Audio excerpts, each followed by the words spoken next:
மாற்றத்திற்கான ஊடகப் பணியின் அடையாளமான மக்கள் மேடையில் மீண்டும் ஒரு முறை கண்ணீரோடு சந்திக்கிறோம். மக்களுக்காக போராடக்கூடிய, மக்களுக்காக உழைக்கக்கூடிய மாமனிதர்களை மீண்டும் மீண்டும் களத்திலேயே நாம் இழந்து கொண்டிருக்கிறோம். இறுதி வரை மாணவர்களுக்காகவே உழைத்த அப்துல் கலாமை அவர் பேசும்போதே உயிரிழந்ததை 3 நாட்களாக நாம் அந்த துக்கத்திலிருந்து மீண்டு வருவதற்குள்ளாக இன்று மதுவிலக்கு போராளியாக களமாடிய சசி பெருமாள் அதற்கான போராட்ட களத்திலேயே உயிர் நீத்திருக்கிறார்.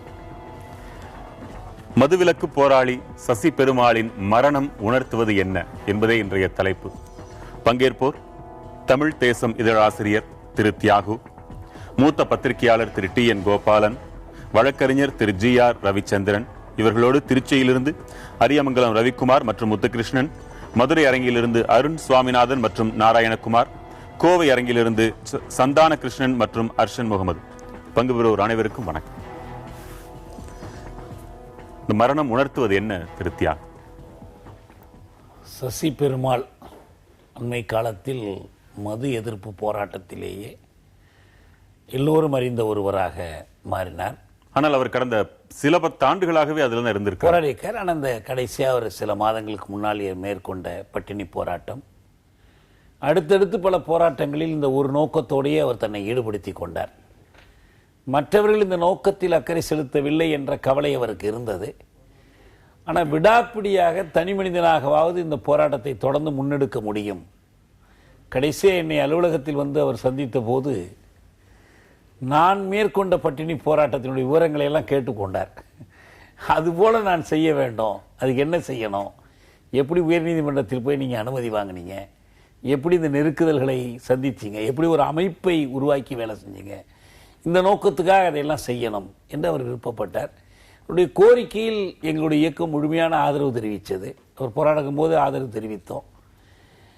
இப்போ அவர் இந்த அவருடைய நோக்கத்திற்கு தன்னுடைய உயிரை கொடுத்தாவது வலுச்சேர்க்க வேண்டும் என்று எண்ணியவரை போல அவர் செயல்பட்டிருக்கிறார். எனவே சசி பெருமாளுடைய அந்த நோக்கம் முழுமையாக நிறைவேற உழைப்பது தான் அவருடைய மரணத்திற்கு நாம் செய்யக்கூடிய ஒரு மறு வினையாக அல்லது அவருக்கு செலுத்தக்கூடிய ஒரு புகழ் அஞ்சலியாக அமையும் நான் நினைக்கிறேன். அவர் போன்றவர்கள் இழப்பதினால் ஏற்படக்கூடிய இயல்பான கோபத்தினால் நான் கேட்கிறேன். இப்ப நீங்களும் சரி அவரும் சரி இந்த உண்ணாவிரதம், சாகும் வரை உண்ணாவிரதம் என்பதில் நீங்கள் ரொம்ப தீவிரமாக ஈடுபட்டது உண்டு. நீங்க மக்களுக்காக தான் செய்றீங்கன்னாலும் இதை பார்த்தே மக்கள் நாங்கள் பதைவதைத்து போகிறோமே, அந்த என்ன நினைப்பாங்கன்றது உங்கள் உள்ளத்துக்குள்ள அது தெரிஞ்சதா?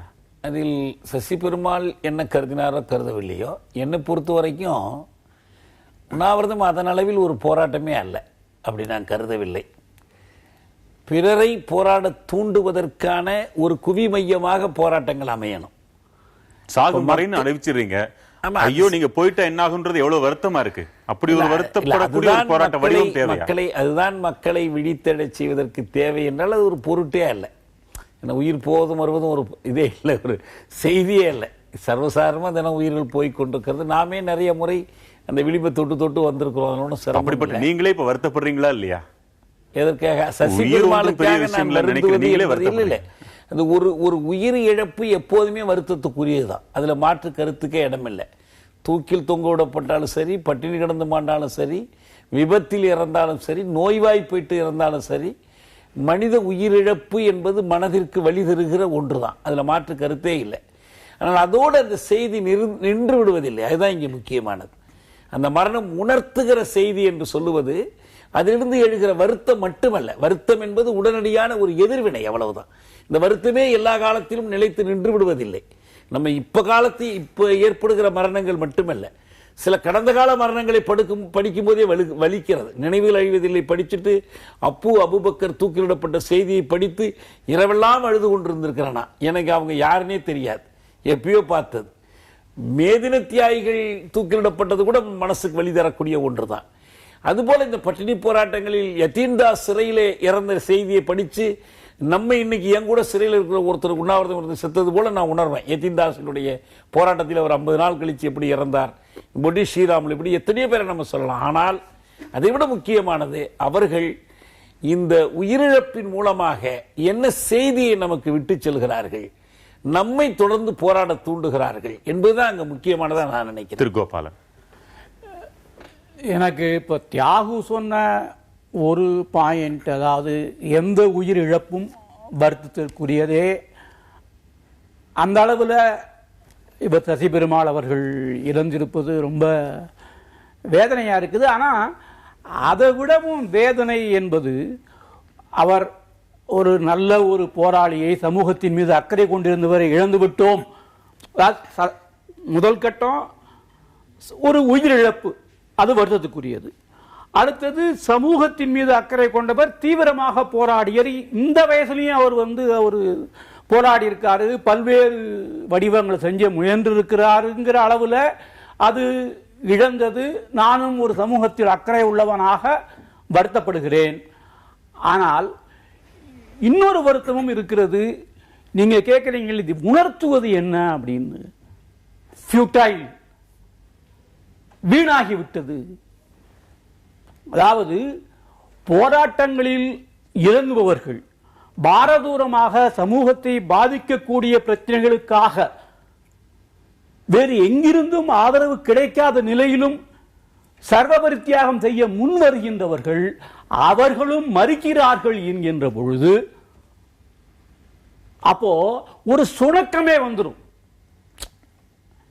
சசி பெருமாளே பண்ணாரா, என்னடா பண்ணார், முடியலையே. அப்போ அந்த போராட்டம் என்பது முனை மழுங்கப்படுக வைக்கிறது.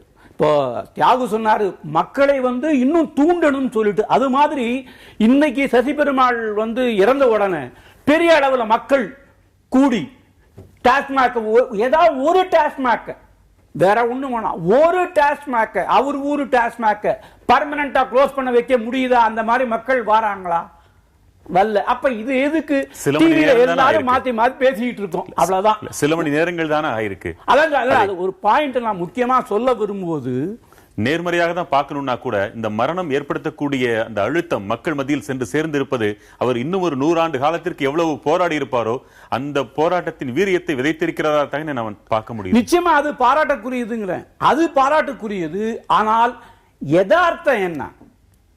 இப்போ அப்துல் கலாம் பத்தி 4 நாள் பேசுறோம், மாணவர்களுக்காக பேசினாருன்னு சொல்லிட்டு இருந்தீங்க.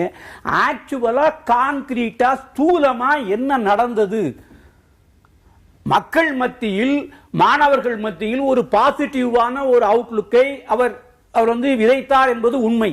அதை தாண்டி எவ்வளவு பேரு சமூக மாற்றத்திற்காக கலாமின் பின்னால் அணிவகுத்து ஏதோ ஒரு மாற்றத்திற்கான அறிகுறியாக நமக்கு இல்ல. இது எல்லாமே எவ்வளவு நடந்திருக்கு. அவர் பெயரை சொல்லி நடப்பட்ட மரங்களே லட்சங்களை தாண்டுது. அது ஒரு உதாரணத்திற்காக நான் சொல்றேன். எத்தனையோ பள்ளி பிள்ளைகள் இன்றைக்கு மனதிற்குள்ள அந்த விதையை தேக்க வச்சிருக்காங்களே, அது வளரும்போது மூங்கிலை போல நிலத்திற்கு கீழே பல ஆண்டுகள் வளரும், நிலத்துக்கு மேல வெகு சீக்கிரமாக. நான் சொல்வதே எல்லாமே ஒரு கன்செப்சுவல் லெவல்ல, தியரிட்டிக்கல் லெவல்ல நமக்கு இருக்குது. இதெல்லாம் பண்றாங்கன்னு ஒரு பிரமிப்பு இருக்குது. இப்போ பெருமாளை பத்தி எனக்கு முக்கியமான விஷயம் என்னன்னா, பெருமாளை நினைக்கிற போதெல்லாம் எனக்கு டிராபிக் ராமசாமி தான் நினைவுக்கு வருவார். தனி ஒரு ஆளாக இருந்து பல்வேறு பிரச்சனைகளுக்கு ஒரு முதலமைச்சருடைய பேனரையே அவர் கிழிக்கிற அளவுக்கு அவருக்கு ஒரு துணிவு இருக்கிறது. எல்லா பிரச்சனைகளுக்கும் சிக்கல்களுக்கும் தன்னை முகம் கொடுக்க தயாராக இருக்கிறார்.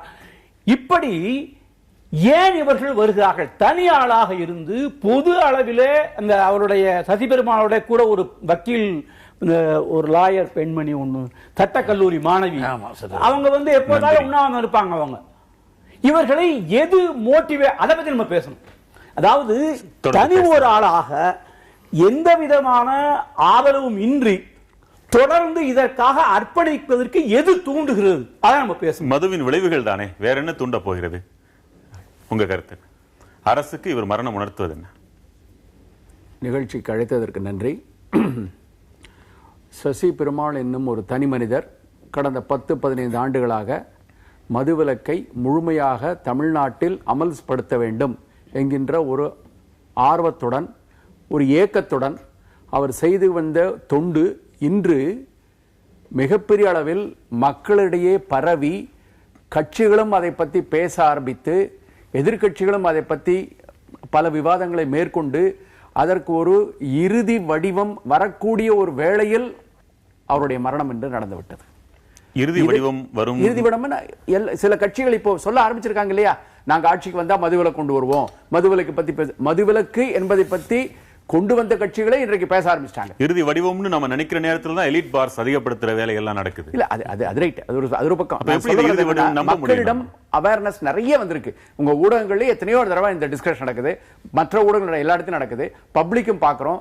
நிறைய பெண்கள் வந்து மூடணும் நினைக்கிறாங்க, மாணவர்கள் நினைக்கிறாங்க, எல்லாம் நினைக்கிறாங்க. இப்படி நினைக்கிற நேரத்துல அவர் இப்படி ஒரு அவசரமான ஒரு காரியத்தை செஞ்சிட்டாரே அப்படிங்கறத மனசு ரொம்ப வருத்தமா இருக்கு. அவரு மரணிக்க வேண்டும் என்பது அவருடைய அவர் போராட்ட வடிவம் தான். அது நடந்தது, அது விபத்து என்பதாகத்தான் நாம் இதுவரை போராட்ட வடிவத்துக்கு. ஆனா எந்த மாதிரியான போராட்டம்? 150 அடி உயரத்துல தனியா போய் மேல அந்த டவர்ல நிக்கிற ஒருத்தரும் போயிருந்தாரு. அது வந்து ஒரு செகண்ட் அந்த காத்து அப்படி திருப்பி அடிச்சிருந்தா கீழே விழுந்தால் என்ன ஆயிருக்கும்? அது பெரிய வருத்தப்பட வேண்டிய விஷயம். இதை வந்து அரசு மட்டும் இல்ல, அங்க இருக்கிற கட்சிக்காரங்களும் இதை தடுக்கவில்லை. அதான் இங்க இருக்கிற வருத்தமான விஷயம். இதுல அருண் சுவாமிநாதன், மதுரை அரங்கிலிருந்து உங்களுடைய வாதம் என்ன? வணக்கம்.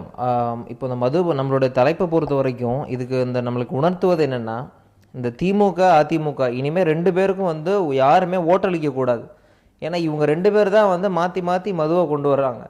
ஆல்ரெடி காங்கிரஸ் பீரியடில், காமராஜர் பீரியடில், ராஜாஜி பீரியட்லாம் வந்து மதுவிலக்கு இருந்ததா இவங்க தான் கொண்டு வராங்க. இன்றைக்கி வந்து இதை இப்போ நம்ம இந்த சசி பெருமாள் இழந்த மாதிரி மதுரையோட சட்டக்கல்லூரி மாணவி நந்தினி வந்து போராடிட்டு இருக்காங்க. நாளைக்கு அவங்களும் இந்த மாதிரி போராட்டத்தில் நாளைக்கு எதுவும் ஒரு அசம்பவத்தில் வந்து மாட்டிகிட்டு இருக்கக்கூடாது. ஸோ நான் கண்டிப்பாக நம்ம வந்து அதை பொறுத்த வரைக்கும் நம்ம ஒரு முக்கியமான முடிவு எடுத்தே ஆகணும்.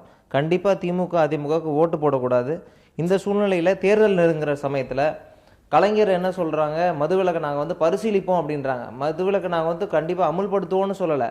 ஓட்டு வாங்குறதுக்கு இது வந்து ஒரு சாமர்த்தியமான ஒரு பேச்சு. இன்றைக்கு வரைக்கும் வந்து அதே சமயத்தில் அதிமுக பார்த்தீங்கன்னா அதோட இன்னொரு முக்கியமான பிரபுவர், நான் அந்த இடத்துல பேர் சொல்ல விரும்பல, அவங்ககிட்ட இருந்து தான் 90% மதுவை வந்து கொள்முதல் பண்ணுறாங்க. கண்டிப்பாக ஒரு சசி பெருமாள் இறந்தால் அவருக்கு ஒரு 2 லட்சமோ 3 லட்சமோ 5 லட்சமோ பிச்சை போட்டுட்டு கோடி கணக்கில் வந்து பணம் சம்பாதிக்க மட்டுமே தான் அரசாங்கம் பார்க்குறாங்க. மக்கள் வந்து சாவுறான், அதெல்லாம் வந்து அவங்களுக்கு கவலையே கிடையாது. இன்னைக்கு எவ்வளோக்கு எவ்வளோ வந்து ஒவ்வொரு நாளும் எத்தனையோ கோடிகள் இன்க்ரீஸ் ஆகிட்டு இருக்கு அதோட வருமானம். அது யாருமே வந்து அரசாங்கம் ஆட்சியாளர்களும் சரி அது வந்து மக்களோட தானே சாகுறாங்க அப்படிங்கறது வந்து ஒரு கொஞ்சம் கூட மைண்ட் பண்ண மாட்டாங்க. ரவிச்சந்திரன் பதில் சொல்றாரு, கேட்டுட்டு மீண்டும் வரேன். 1989 இருந்து இன்றைக்கு வரைக்கும் தமிழ்நாட்டில் வந்து மதுவிலக்குங்கிற கிடையாது. கடைகள் இருக்கு, சாராயம் கட்டும் முதல்ல இருந்தது, எல்லாம் மதுவில் கடைகள் இருக்கு. 2003 தான் டாஸ்மாக் அப்படிங்கிற ஒண்ணு வந்தது. அதுவரையில 1500 2000 கடைகள் இருந்தது. இன்னைக்கு 6800 7000 கடைகள் வரைக்கும் போயிருக்கு. இந்த இது வந்திருக்கு. நான் என்ன கேட்கிறேன்னா, 89 இருந்து 2014 பாராளுமன்ற தேர்தல் வரைக்கும் இந்த 2 கட்சிகளும் அவர் தம்பி சொல்ற மாதிரி மாறி மாறி ஜெயிச்சுட்டே வர்றாங்க.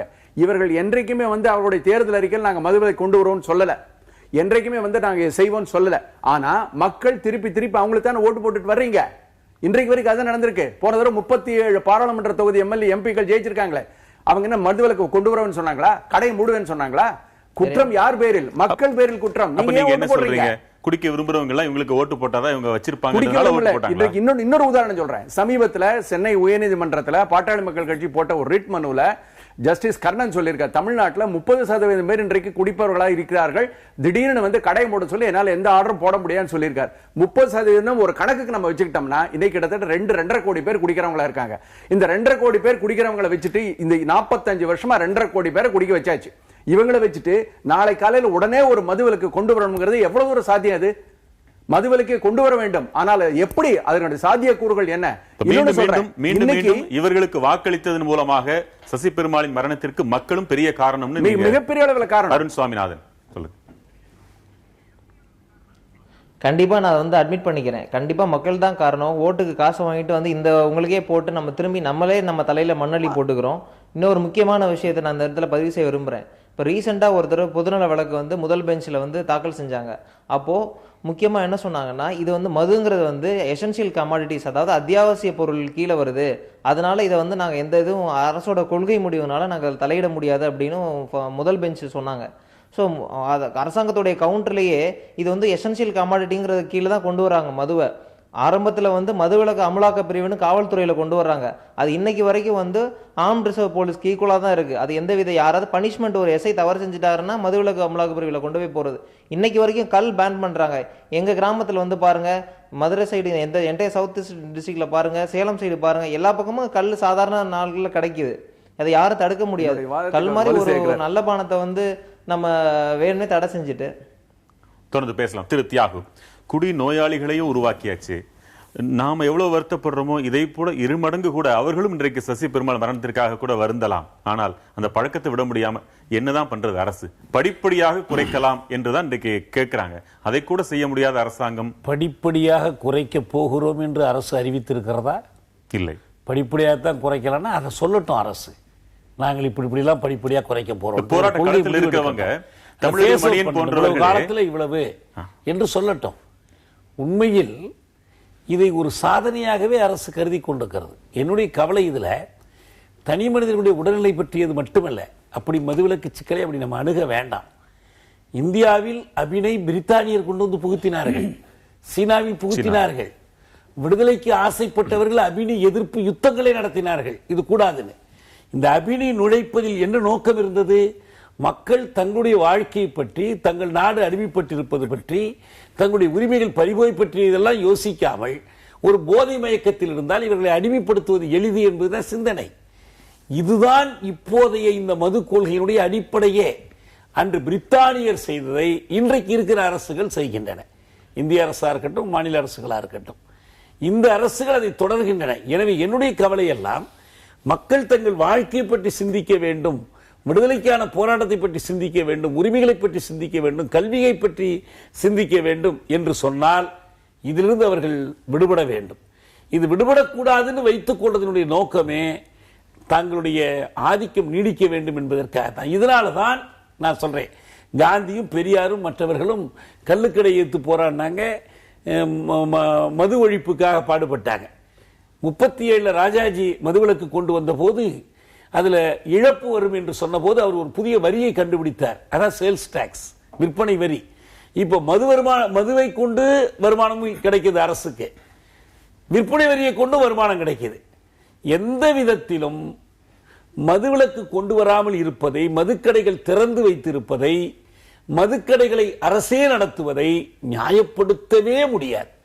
இது மக்களுக்கு எதிரான ஒரு செயல். மதுவை விலக்கினால் உதவித்தொகை அளிக்கப்படும், இழப்பு தொகை அளிக்கப்படும் என்று அறிவித்த இந்திரா காந்தி அவர்கள் இங்கு மட்டும் அதை இல்லை, இனிமேல் வருபவர்களுக்கு தான் என்றது போன்ற சீண்டல்களும் இது தொடர்வதற்கு ஒரு காரணமாயிற்றா இல்லையா? தொடர்வதற்கான சாக்குகளில் ஒன்றாயிற்றுன்னு சொல்லணும், காரணம் இல்லை. ஏன்னா இவங்களுக்கு உண்மையிலேயே அக்கறை இருக்குமானால் நிச்சயமா கொண்டு வர முடியும். நான் என்ன சொல்றேன், இந்த வருமானம் என்பது பொய்வாதம். ஏன்னா அரசு மருத்துவமனைகள் நடத்துவதற்கு அரசு செலவிடுதா இல்லையா? சுகாதார மையங்கள் நடத்துவதற்கு செலவிடுதா இல்லையா? இதெல்லாம் செலவிடுகிற பணம் மதுக்கடைகளை மூடினால் குறையும். சரி, போலீஸை வைத்து குற்றங்களை கட்டுப்படுத்துவதற்கு சட்டத்துறைக்கு செலவு பண்றோம், நிதித்துறைக்கு செலவு பண்றோம், சிறைத்துறைக்கு செலவு பண்றோம். நாட்டில் நடக்கிற கூலி கொலைகள், பாலியல் வன் செயல்கள், பல குற்றங்களுக்கும் மிக முக்கியமான ஒரு காரணியாக, மிக முக்கியமான ஒரு கிரியா ஊக்கியாக இந்த மது செயல்படுகிறது. திருச்சி அரங்கில் இருக்கிற அரியமங்கலம் ரவிக்குமார், உங்க கருத்துக்களை பகிர்ந்துக்கலாம். சார் வணக்கம். சார், மதுவை பொறுத்த வரைக்கும் இந்த 2 கட்சிகளும் மாத்திரமல்ல, ஒட்டுமொத்த அரசியல்வாதிகளும் தொடர்ந்து தவறு தான் செஞ்சுட்டு இருக்காங்க. அவங்களுடைய கண்ணோட்டத்தில் இலவசங்களுக்காக தான் இந்த மதுக்கடைகளை நடத்துறாங்கிற மாதிரி ஒரு போலியான தோற்றத்தையும் பிம்பத்தையும் மக்கள்கிட்ட கொண்டு போயிட்டு இருக்காங்க. இலவசங்கிற பேரில் இவங்க கொடுக்கறது என்ன? திராவிட முன்னேற்ற கழகம் இலவச கலர் டிவி கொடுக்கறத அறிவிச்சு 70 ரூபாய்க்கு ஒரு கோட்டர் வித்தாங்க. இன்னைக்கு இவங்க கிரைண்டர் மிக்சி கொடுக்கறதா சொல்லிட்டு 100 ரூபாய்க்கு ஒரு கோட்டர் விற்கிறாங்க. திமுக அடுத்து வந்தால் ஒரு வீட்டில் அதை நிறுத்துவதற்கு நடவடிக்கை தீவிரமாக எடுப்போம் சொல்றாங்களே. இல்ல, அதை ஏற்றுக்கொள்ள முடியாது சார். இவங்களுடைய கருத்தை ஏற்றுக்கொள்ள முடியாது. என்ன காரணம்னு கேட்டீங்கன்னா, இவங்க கூட்டணியில நேரடியாக ஒரு திருமணத்தில் ஒரு திராவிட முன்னேற்ற கழக தலைவரோ, ஒரு அண்ணா திராவிட முன்னேற்ற கழக தலைவரோ நேரில் கூட சந்திக்க முடியாது என்ற நிலை இருக்கும்போது, ஆனால் மது உற்பத்தியில் மட்டும் மிடாஸ் தொழிற்சாலையில் தொடர்ந்து டிஆர் பாலு, ஜெகத் ரட்சகன், கனிமொழி என்று அடுத்தடுத்து கூட்டணி அமைத்துக் கொண்டு எப்படி இவர்கள் வியாபாரம் செய்து கொண்டிருக்கிறார்கள்?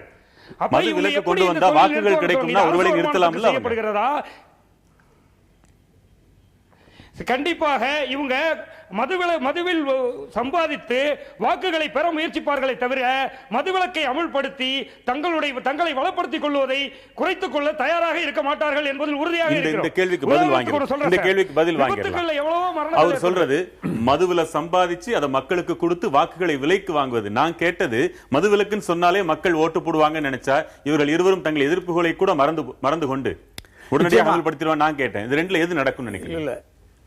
அது வெரி டிஃபிகல்ட். இதெல்லாம் கொஸ்டின் ஆஃப் பர்செப்ஷன். எப்படி நாம் புரிந்து கொள்கிறோம். இப்போ திமுக தலைவர் அவர் தான் இந்த காரியத்தை முதல் தொடங்கி வச்சது. மது என்றால் என்ன என்றே தெரியாத ஒரு தமிழகத்துல ஒன்னே ஒண்ணு கேட்கிறேன். அவர் தான் தொடங்கி வச்சாருன்னு நம்ம சொல்லிட்டே இருக்கிறோம். வரலாற்றில் எந்த காலத்தில் எந்த ஆண்டிலாவது இந்த மது என்பது புழக்கத்தில் இல்லாமல் இருந்ததா? அது அரசு செய்தது இல்லை என்றுதான் நம்ம பார்க்க முடியுது. That is not the way to pose the issue. எங்களை பத்தி அதாவது எல்லா கால அபின் இருந்துச்சு, கள்ளச்சாராயம் இருந்துச்சு, சுத்தமா தடை பண்ண காலத்திலயும் என்னென்னமோ போய் நம்ம போதையை ஏற்றுக்கொண்டிருந்தோம். அதல்ல அரசு முத்திரை பரந்துபட்ட அளவுல easy. You make the access easy. நீ இப்படி வேலையை முடிச்சுட்டு போனா, வேலையை முடிக்காமலும் தெருவுக்கு போனா நீ தண்ணி அடிக்க முடியுங்கிற ஒரு நிலையை உருவாக்கியது யார்? 1971 ராஜாஜி போய் கேட்கிறாரு, பண்ணாதேன்றாரு, போய் சொல்றாரு, இவரு கேட்கல. ஆக அப்ப ஆரம்பிச்சு வச்சது. அப்புறம் நான் கள்ள நிப்பாட்டினேன், சாராயத்தை நிப்பாட்டினேன், எம்ஜிஆர் திருப்பி கொண்டு வந்தார். இதெல்லாம் தேவை. அதாவது மக்கள்கிட்ட ஒரு டேஸ்ட உருவாக்கியாச்சு. அப்புறம் அதை விட்டு போறது ரொம்ப கஷ்டம். அதை விட ஆட்சியாளர்களுக்கு மக்களிடம் போதையில் ஒரு ருசி ஆர்வம் ஏற்பட்டது ஒருபுறம், ஆட்சியாளர்களுக்கு மதுவின் வழியாக வருகின்ற வருவாய். இப்ப பாத்தீங்கன்னா உத்தரகாண்ட்ல முதலமைச்சர் ஒரு பெரிய ஸ்டிங் ஆபரேஷன்ல மாட்டிக்கிட்டாரு. மிகப்பெரிய ஊழல்னு அவர் ஊரெல்லாம் சிரிச்சுக்கிட்டு இருக்குது. எல்லாருக்கும் காசு வருது. நான் என்ன சொல்ல, இங்க முக்கியமான ஒரு பாயிண்ட் சொல்ல வர என்ன, ஒன்று நிச்சயமாக கருணாநிதி இதற்கு பொறுப்பானவர். அதை இப்போ மக்கள் பெரும் சசி பெருமாள் போன்று பலர் போராட்டத்தில் இறங்குவதனால அவரே ஒரு பின் வாங்குறாரு. ஒரு பயம் வருது, இதை சொன்னால் ஓட்டு விழுமோங்கிறதுக்காக இது பண்றாரு. ஆனால் நாம் பார்க்க வேண்டியது, இது பொலிட்டிக்கல் வில், அரசியல் ஒரு தீர்மானம் திடம் எந்த கட்சிக்கும் எந்த ஆட்சிக்கும் இருந்ததில்லை. ஆனால் தேவையா? அதாவது மது என்பது என்னுடைய தனிப்பட்ட ஒரு அபிலாஷை, என்னுடைய தேவை. தனி மனிதனுடைய பழக்க வழக்கங்களில் அரசு குறுக்கிடத்தான் வேண்டுமா என்று ஒரு கேள்வி இருக்குது. நாடு விடுதலை பெற்று 60 ஆண்டுகளுக்கு பிறகு, 64 ஆண்டுகளுக்கு பிறகு இன்னமும் நான் மனிதர்களிடம், குடிமக்களிடம் சென்று நீ குடிக்காத, நீ குடிச்சா வீணா போயிடுவ, அதனால நான் நிப்பாட்ட வேண்டி இருக்குன்னு சொல்லுகின்ற அவல நிலை. இதற்கு காரணம் தொடர்ந்து வந்த அரசுகள் மக்கள் மத்தியில் அவர்கள் பொறுப்பை பற்றி ஒரு விழிப்புணர்வை ஏற்படுத்தாதது, அவர்களுக்கு பல்வேறு அழுத்தங்களை கொடுத்து அந்த அழுத்தங்களிலிருந்து விடுதலை மதுவின் மூலமாகத்தான் என்ற நிலையை உருவாக்கியது. ஆக அனைத்துக்கும் அரசியல்வாதிகள் தான் முழு பொறுப்பு, அவர்கள் தீர்வு அளிப்பார்கள் என்று எனக்கு நம்பிக்கை இல்லை. சின்ன பதிவு நான் பன்னீர்செல்வம் தயாரா இருங்க. சொல்லுங்க ரவிச்சந்திரன். அதாவது இன்றைக்கு டைம்ஸ் ஆஃப் இந்தியால கேரளாவினுடைய உள்துறை அமைச்சர் ரமேஷ் சென்னித்தலா ஒரு ஸ்டேட்மெண்ட் கொடுத்திருக்காரு. நாங்க கிட்டத்தட்ட ஒரு 200 இருந்து 250 பாரை நாங்க க்ளோஸ் பண்ணோம். மதுவிலக்கினுடைய முதல் படி எல்லாரும் பாராட்டுறாங்க, காங்கிரஸ் கவர்மெண்ட் அப்படி பண்ணிச்சு இப்படி பண்ணிச்சுன்னு செஞ்சோம். ஆனா என்ன ஆச்சுன்னா, அதுக்கப்புறம் கேரளாவில் போதைப் பொருட்கள், கஞ்சா, அபின், இந்த மாதிரி கொக்கைன், இந்த மாதிரி விஷயங்களுடைய புழக்கம் 3 மடங்காக அதிகரித்து விட்டது. மிகப்பெரிய ஒரு ஸ்டேட்மெண்ட் இன்னைக்கு கொடுத்திருக்காரு, டைம்ஸ் ஆஃப் இந்தியா வந்திருக்கு. நாங்க 200 பாரை க்ளோஸ் பண்ணோம். மக்கள் இதை பயன்படுத்துறாங்க. எதற்கு இருக்கு காவல்துறை? காவல்துறை இருக்கு, அந்த பாயிண்ட் வர்றேன். தமிழ்நாட்டு காவல்துறை எடுத்துங்க, 1,30,000 பேர் தான் தமிழ்நாட்டில் இருக்கிற மொத்த காவலர்களின் எண்ணிக்கை. 8 கோடி பேர்.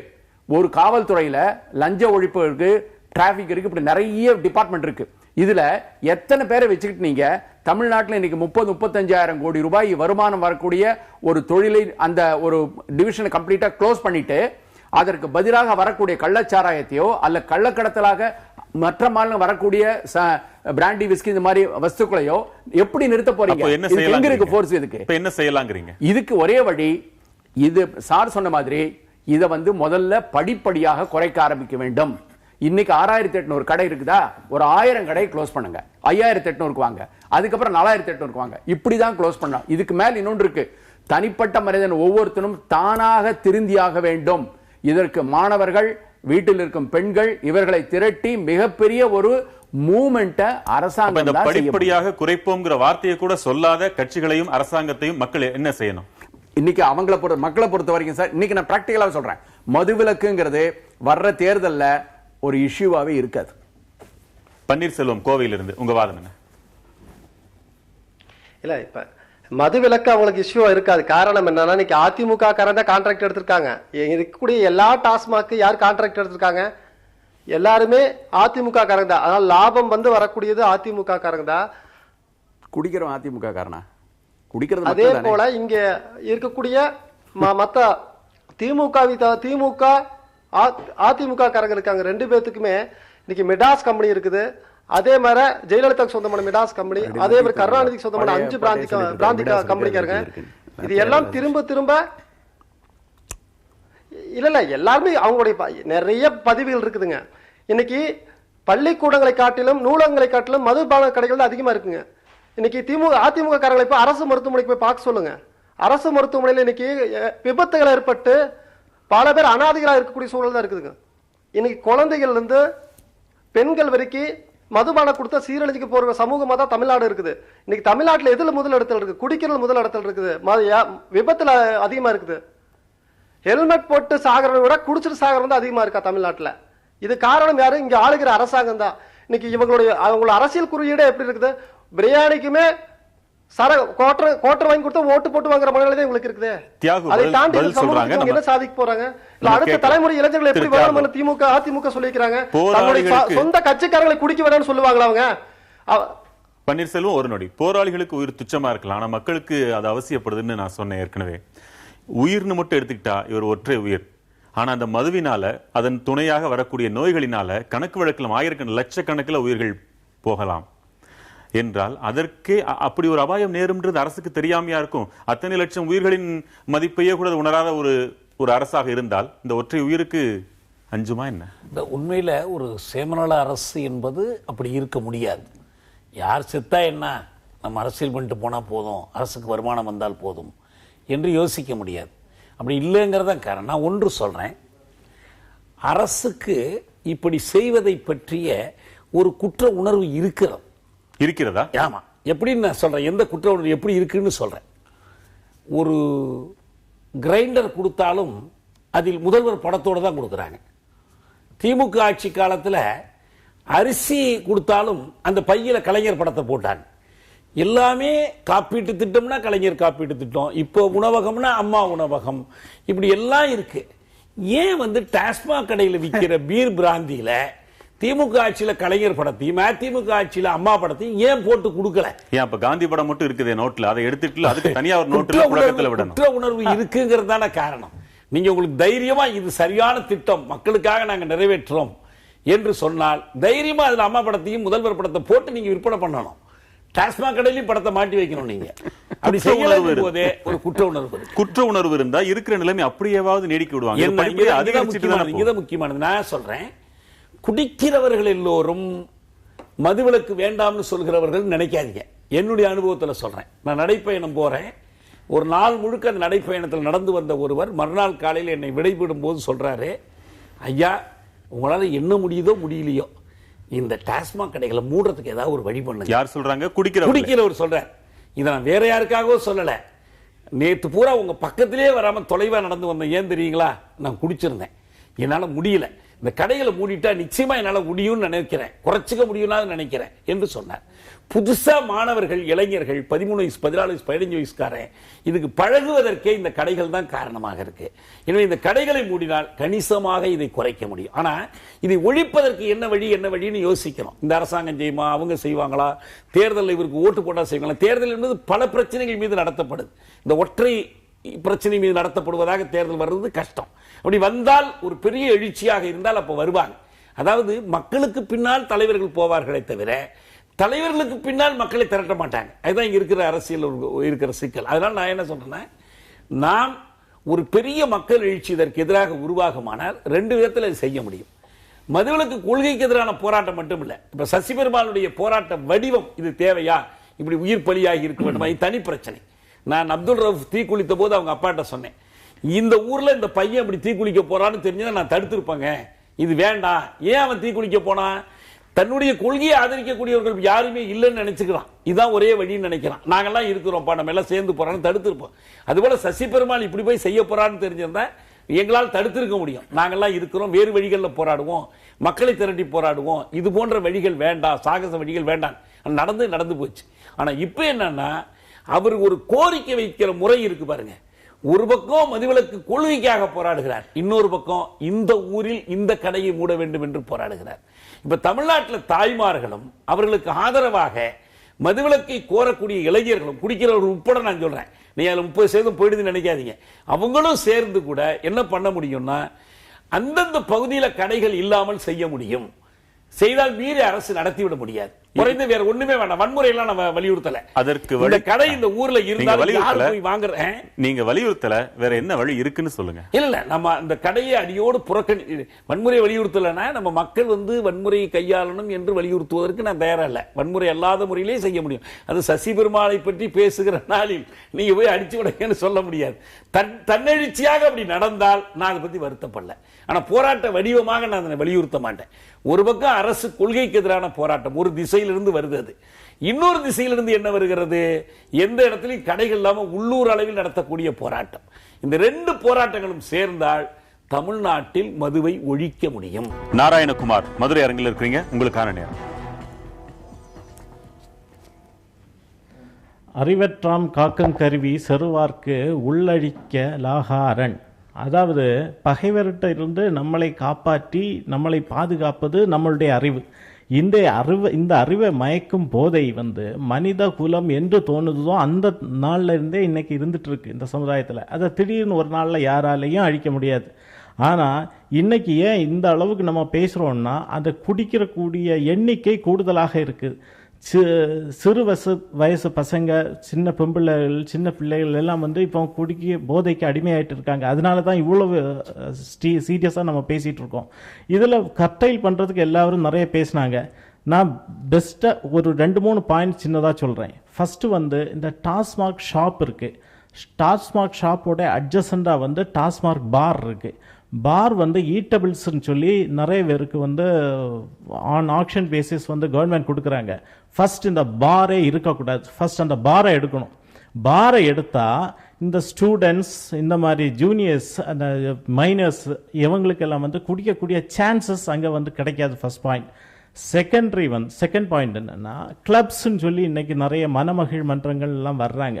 அவங்க மனமகிழ் மன்றங்கள்னு சொல்லி சும்மா பெர்மிஷன் வாங்கி ஃபுல்லாக அங்கே பார் நடத்திட்டு இருக்காங்க. எந்த விதமான பேசிக் லைசன்ஸும் வாங்காமல் பார் நடத்திட்டு இருக்காங்க. அதை கர்டைல் பண்ணணும். 3வது என்னென்னா, இந்த ஸ்டார் ஹோட்டல்ஸ் மாதிரி இந்த ஹோட்டல்ஸில் எல்லாம் கொடுக்குறாங்க.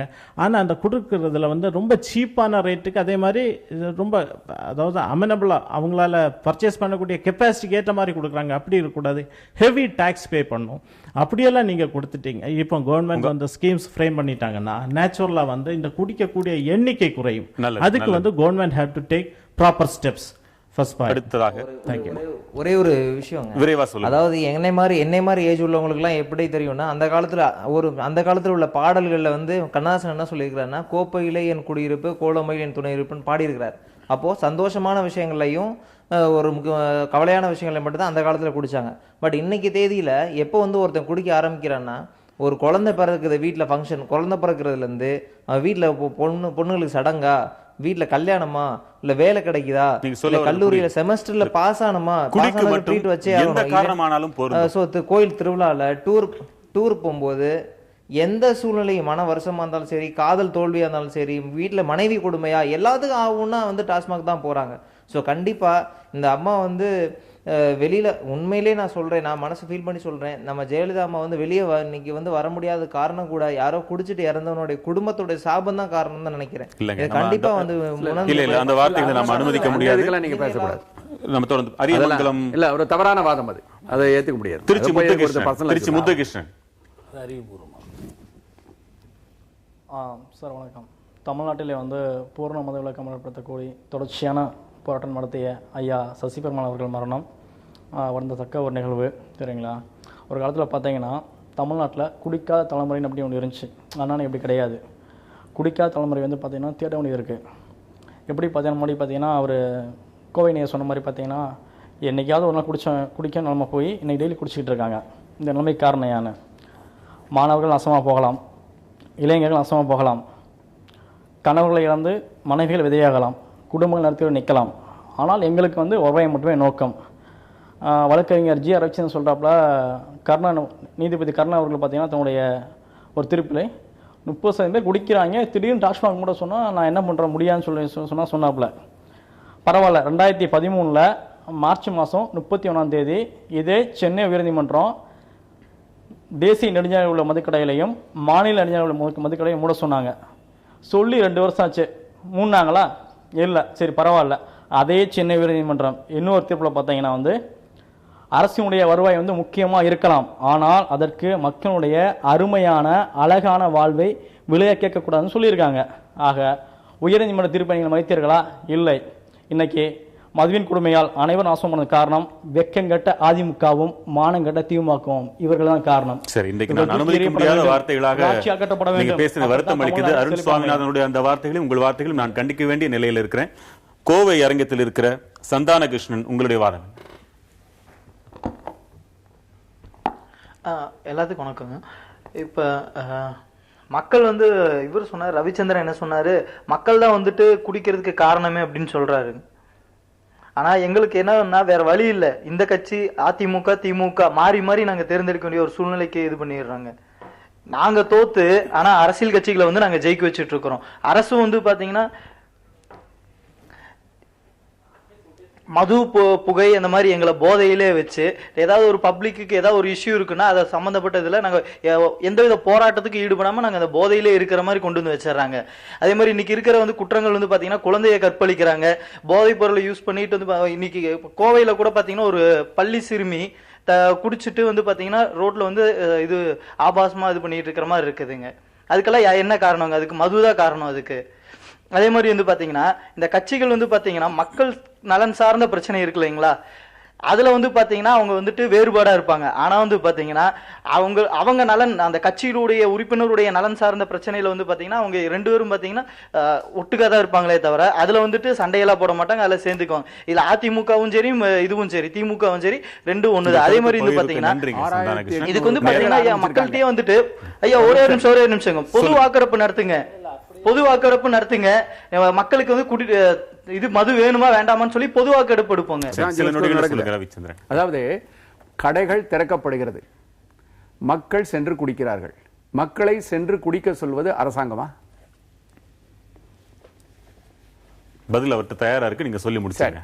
அரசாங்கம் குடிக்க சொல்லுதா? இல்லையே, மக்கள் சென்று குடிக்கிறார்கள். நாங்க குடிக்க மாட்டோம். இப்ப சொன்னார்ல, ஒரு ஊர்ல ஒரு கடையை டோட்டலா பாய்காட் பண்ணுங்க. மக்களா பார்த்து எது செஞ்சாலும் அரசாங்கம் அனுமதிச்சிருமா? ஒரு கிராமத்துல மக்களாக பார்த்து எது செய்தாலும் அரசாங்கம் அனுமதிக்கும் சொல்லுங்க, அது சரி. இல்ல ஒரு நிமிஷம். ஒரு கடையில இந்த ஏரியால நாளையில இருந்து நாங்க ஒரு பாட்டில் 1 மில்லி எம்எல் கூட நாங்க வாங்க மாட்டோம்னு அந்த ஊர்ல இருக்க எல்லாரும் தீர்மானம். அரசு கட்டுப்பாடு இல்லாமல் திறந்து வைக்கும், மக்கள் கட்டுப்பாட்டோட இருக்கணுமா? என்ன தலைவர் இது? இல்ல திறந்து வைக்கும் போது நாங்க வாங்க மாட்டோம் மக்கள் சொன்னா இவ்வளவு தூரம் பேச. அப்படி ஒரு அரசாங்கம் தேவையான மக்கள், அப்படி ஒரு அரசாங்கம் தேவையான மக்களை நினைக்க வைக்கிறது தானே. அப்படிப்பட்ட அரசாங்கத்தை தானே எல்லாரும் தேர்ந்தெடுத்துட்டே இருக்காங்க 35 வருஷமா 40 வருஷமா. அதுதானே திரும்ப இருக்கு. சொல்லுங்க. அதாவது முதல்ல எனக்கு